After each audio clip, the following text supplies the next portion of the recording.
we're going to be doing Module 2 discussion-based assessment. My name is Shalimar Fresquez. And I'm Rihanna Kent, and we're going to go over 6 different important topics in government. So the first one is explaining how the judiciary is checked by the other branches of government, which is called checks and balances.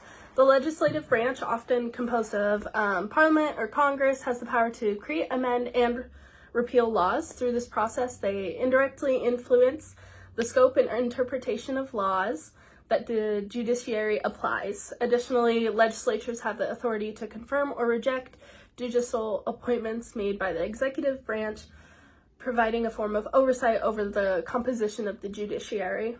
While the judiciary interprets laws, it is the executive branch that actually enforces them. This includes carrying out court orders and implementing judicial decisions.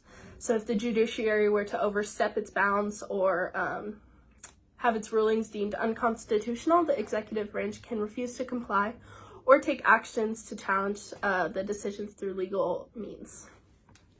Next, I'm going to compare the U.S. District Courts, Circuit Courts, and the Supreme Court.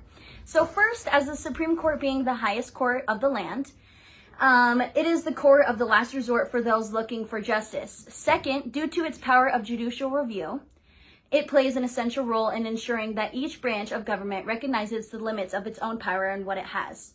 District courts resolve disputes by determining the facts and applying legal principles to decide who is right. Trial courts include the district judge who tries the case and a jury that decides the case. Judges assist district judges in preparing cases for trial. Circuit courts are there to serve as the trial courts for most federal and criminal cases. For suits between citizens of different states, so diversity cases, and for civil suits initiated by the United States. So the federal court system has 3 main levels. It's district courts, trial court, and circuit courts, which are the first level of appeal. And the Supreme Court of the United States is the final level of appeal in the federal system. So next I'm going to explain the structure and important features of the Supreme Court. So it consists of the Chief Justice of the United States and then a number of associate justices that are fixed by Congress, and that number is currently at 8. And like all federal judges, the justices are appointed by the president and are confirmed by the Senate. They typically hold office for life, and their salaries don't decrease during that time in office. And although the Supreme Court may hear an appeal on any question of law provided it has jurisdiction, it usually does not hold trials. Instead, the court's task is to interpret the meaning of a law and decide whether that law is relevant to a particular set of facts or to rule on how the law should be applied. U.S. court systems. Federal courts also serve an important role. They defend many of our most basic rights, such as freedom of speech and equal protection under the law. Most laws that affect us are passed by state governments, and the state courts handle most disputes that govern our daily lives.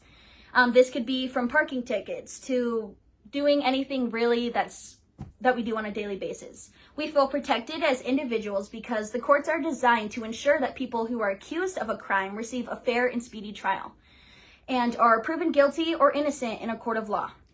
The judicial process involves many different people and professions and can be found in various settings across the country.